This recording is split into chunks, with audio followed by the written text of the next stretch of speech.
Good morning, class 7.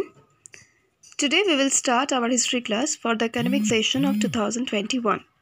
As you all know, due to the pandemic situation, we are unable to take your offline class at the school premises. So that is why we are starting our online classes in the WhatsApp app.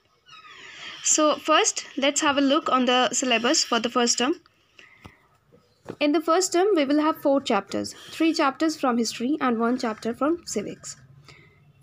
First 3 chapters of history are Medieval Europe, Rise and Spread of Christianity, Rise and Spread of Islam, and the Foundation of Delhi Sultanate, along with a civics chapter, the Constitution of India. So let's start chapter 1, Medieval Europe, Rise and Spread of Christianity. In class 6, you have read about the ancient period of the world as well as of India. In class 7, you will read about the medieval era of the world as well as of India. So let's start with the medieval era. Now, what is medieval era? The medieval era saw important developments in the world such as the spread of Christianity, the birth of Islam, the building of the Islamic Empire, the exchange of knowledge of the ancient Greeks, Indians and other civilizations by Muslim scholars to the Europeans, and developments in science and technology. We begin our journey into medieval history by knowing about the birth of Christianity. So, if we are talking about the medieval era, then we have to know about some incidents which actually mark the medieval era prominently. So, what are the incidents?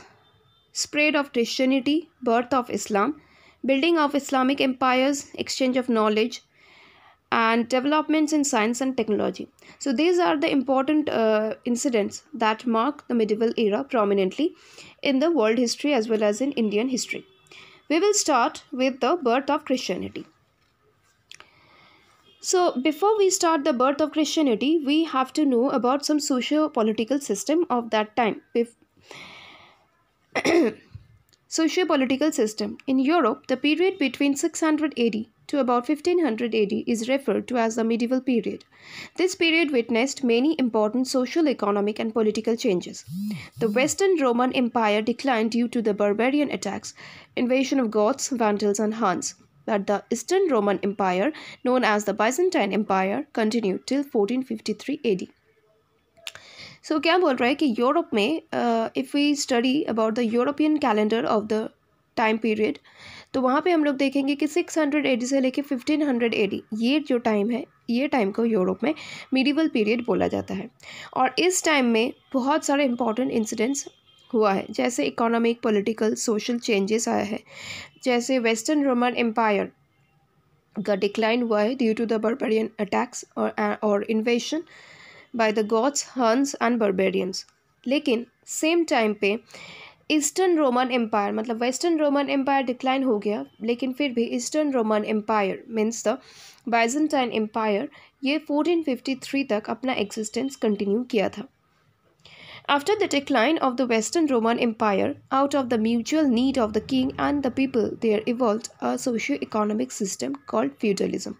The later Roman emperors were weak and failed to realize taxes from the people, to pay salaries to the officials and defend the kingdom from the invaders. Against this background, the king distributed land among his nobles, called the dukes, and earls on the condition of service. It was a hierarchical system in which the king was at the apex. So क्या बोल रहा है कि western Roman empire के decline होने के बाद एक म्यूचुअल अंडरस्टैंडिंग में किंग का मतलब they failed the need of the king. तो इसीलिए क्या हुआ कि वहाँ पे एक इकोनॉमिकल सोशल एक सिस्टम इवॉल्व किया, एक नया सिस्टम आया जिसको हम लोग फ्यूडलिज्म के नाम पे जानते हैं. The later Roman emperors were weak and failed to realize taxes from the people. क्योंकि उस टाइम पे क्या हुआ था कि जो लेटर रोमन एम्पेयर्स थे वो लोग इतना ही वीक थे एंड उन लोगों का एडमिनिस्ट्रेशन भी इतना वीक था कि वो लोग कॉमन पीपल से टैक्सेस कलेक्ट नहीं कर पा रहे थे. To pay the salaries to the officials and defend the kingdom from the invaders. तो इसी बैकग्राउंड के अगेंस्ट में क्या हो रहा है कि the king distributed land among his nobles called the dukes and earls. तो इसीलिए किंग ने क्या किया कि क्योंकि किंग अनेबल है he was unable to collect the taxes from common people. इसीलिए उन्होंने क्या किया कि किंग ने अपने सारे लैंड्स को अपने जो ऑफिशियल्स थे, अर्ल्स एंड ड्यूक्स, उन लोगों के बीच वो सारा लैंड्स डिवाइड कर दिया। And now they were responsible for collecting the taxes. तो ये जो सिस्टम था ये एक हायरार्किकल सिस्टम था, और इसके एकदम एपेक्स में, मतलब एकदम टॉप में किंग रहता था। So class 7, I hope you have understood the explanation. So please go through the text with this explanation. Thank you.